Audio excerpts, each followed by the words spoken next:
Sim, eu cortei o cabelo.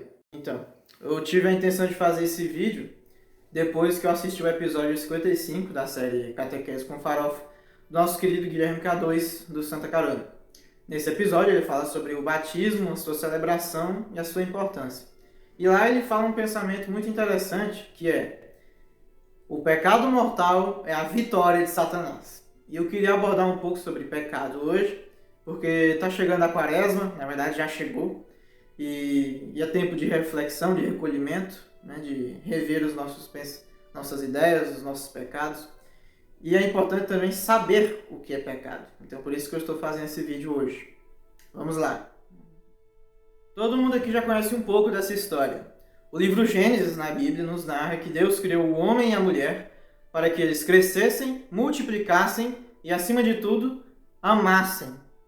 Só que nós sabemos que, de alguma forma, Satanás conseguiu entrar no jardim em forma de serpente e instigou o desejo pelo pecado em Adão e Eva. Aí alguma mente brilhante do século XXI pode olhar para esse evento e pensar: mas se Deus não queria que Adão e Eva pecassem, então por que permitiu que a serpente entrasse no paraíso? Só que aí alguma pessoa desavisada pode olhar para essa pergunta e pensar: caraca, velho, você é um gênio! Como ninguém pensou nisso antes? Mas a verdade é que essa pergunta tem resposta sim, porém ela é muito grande. Ela é digna até mesmo de uma pregação, que por sinal alguém já fez, né? alguém, assim, nada importante. Mas assim, vamos continuar o assunto. Adão e Eva pecaram, mas o que é pecar? Se você fizer essa pergunta para diferentes pessoas, elas podem ter o risco de te oferecerem diferentes respostas e você ficar um pouco confuso. Então, o Catecismo da Igreja Católica nos diz: o pecado é uma falta contra a razão, a verdade, a consciência reta. É uma falta ao amor verdadeiro para com Deus e para com o próximo, por causa de um apego perverso a certos bens. Fere a natureza do homem e ofende a solidariedade humana. O pecado foi definido por Santo Agostinho como uma palavra, um ato ou um desejo contrários à lei eterna. Tal como o primeiro pecado é uma desobediência, uma revolta contra Deus por vontade de tornar-se Deus, conhecendo e determinando o bem e o mal. O pecado é, portanto, amor de si mesmo até o desprezo de Deus. Entendido o que é pecado, podemos avançar para outras perguntas, como: por que eu deveria me importar com o pecado? Mais uma vez eu recorro ao episódio da queda dos anjos para explicar. Bom, sabemos que Deus é suprema verdade, bondade e beleza. Então, logicamente, afastar-se daquele que é a verdade, bondade e beleza nos torna mais mentirosos, maus e feios. Então foi exatamente esse processo que aconteceu com o antigo portador da luz, Lúcifer, e se transformou em Satanás, o adversário. E por que você deveria se importar com isso? Porque você precisa saber que você nunca vai ser um monstro tão horrível quanto Satanás. E não é porque você nunca vai poder ser o maior dos monstros que isso te impede de se tornar um monstro também. Porque os pecados não são uma invenção da Igreja Católica maligna para dominar e oprimir os povos pobres. Meu objetivo é a conquista! Se você acredita nessa versão da história até hoje, me desculpe dizer, mas você foi enganado. Você foi feito de trouxa. Os pecados não são uma invenção, eles são uma realidade. E só quem tem autoridade suficiente para explicar sobre essa realidade e ensinar sobre ela é a Igreja Católica. Ao pecado de Adão e Eva, o primeiro pecado, também se dá o nome de pecado original. E todo ser humano já nasce com ele. Por isso é importante batizar as crianças o mais cedo possível. Porque o batismo não é simplesmente a expressão pública de que você largou o mundo e agora aceitou Jesus na sua vida. Ai, gente, porque eu finalmente saí da gandaia e aceitei Jesus in my life. E agora my life está muito mais feliz. Não, o batismo não é essa coisa ridícula, tá entendendo? O batismo é a porta de entrada para todos os sacramentos. Pelo batismo, somos libertados do pecado e regenerados como filhos de Deus. Nos tornamos membros de Cristo, somos incorporados à Igreja e feitos participantes de sua missão.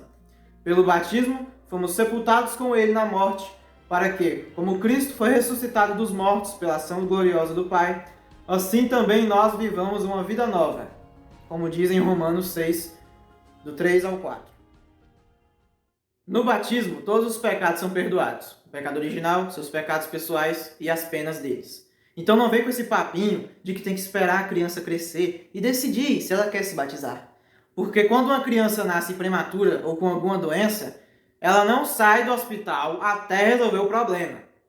Então, da mesma forma, as almas humanas já nascem doentes e elas não podem esperar. Elas têm que ir correndo para o hospital de almas, que é a igreja, para resolverem seus problemas e poderem viver sua vida normalmente. Entendida a necessidade do batismo, agora vamos para a necessidade da confissão. Uma vez batizado, as consequências temporais do pecado permanecem, tais como os sofrimentos, a doença, a morte, as fragilidades inerentes à vida, como as fraquezas de caráter e etc. E agora, para onde corremos? No meu caso, em específico, eu fui batizado em 2016, com 14 anos, por aí. Só que tem um problema. A maior parte dos erros, os piores erros da minha vida, eu cometi, não foi de 2016 para trás. Foi de 2016 para frente. Então o que eu faço agora? Eu entro em pânico? Não, porque a igreja é tão boa como é, nos dispõe o outro sacramento, que é a confissão, para quem já é batizado, mas que voltou a pecar novamente. Todo sacramento é um sinal visível de uma graça invisível. No batismo, você vê a água, mas não vê o Espírito Santo lavando a alma da pessoa. Da mesma forma, na confissão, você só vê uma pessoa conversando com o padre, mas não vê Jesus queimando e expurgando os pecados da pessoa que está se confessando. Mas é exatamente assim que acontece. E eu não queria entrar naquela pergunta do por que confessar os meus pecados para um padre que pode ser tão pecador como eu. Porque a verdade é que você não sabe, entendeu? Então não julgue o padre. E outra reflexão que eu tenho a dizer para você é: você prefere contar seus segredos para uma pessoa que hoje é sua amiga, mas daqui a um mês pode se tornar sua inimiga, contar seus segredos para todo mundo e usar isso para te atingir, ou contar seus segredos para uma pessoa que perde o emprego se revelar alguma coisa? Que os padres perdem o emprego se revelarem segredos de confissão. Você decide. Reflita sobre isso. Beleza, já falei que você precisa se batizar e se confessar. Mas e os pecados? Né? Vamos para uma matéria bem prática. Tem muita gente que diz que não existe pecadinho nem pecadão. Não existe pecado pequeno nem pecado grande. Tudo é pecado, tudo ofende a Deus.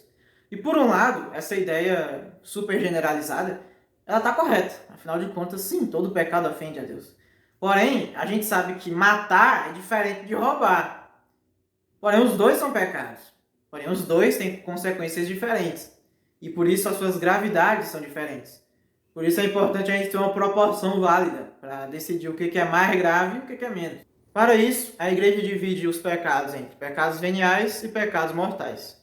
Mas por que o nome pecado mortal? Quem é que morre? A sua alma.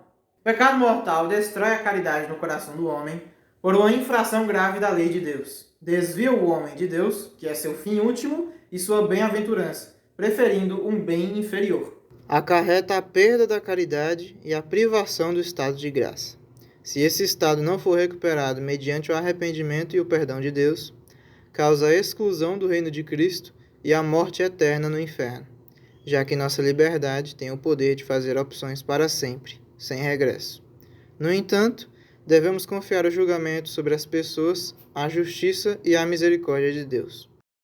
Então, é importante que você tenha em mente isso. Para ser mortal, o pecado precisa ter 3 condições. Matéria grave. É o mais perto dos 10 mandamentos. Por exemplo, assassinato. Nem preciso explicar porque é pecado. Tem lá um mandamento, não matarás. Plena consciência. Você sabe que é errado, conhece aquilo, sabe que é pecado, mas vai e faz, mesmo assim. E também livre vontade. Não tinha ninguém te forçando. Não tinha nenhuma arma na sua cabeça. Você não estava bêbado, você não estava drogado, você estava consciente e escolheu praticar aquele ato. Se o seu pecado faltar em alguma dessas categorias, alguma dessas condições, ele deixa de ser mortal e se torna venial. Porém, é importante que, independente se o pecado for grande ou pequeno, você admita ele, reconheça que ele fez parte da sua história, da sua biografia, e que você tem que pagar pelos erros que você cometeu, entendeu? Isso é muito importante. Quando nos olhamos no reflexo do espelho, vemos todas as nossas rugas, espinhas, linhas de expressão, cicatrizes e tudo mais. É doloroso, mas sabemos que é verdadeiro. Jesus disse que a verdade vos libertará, mas ele nunca disse que a verdade ia ser doce.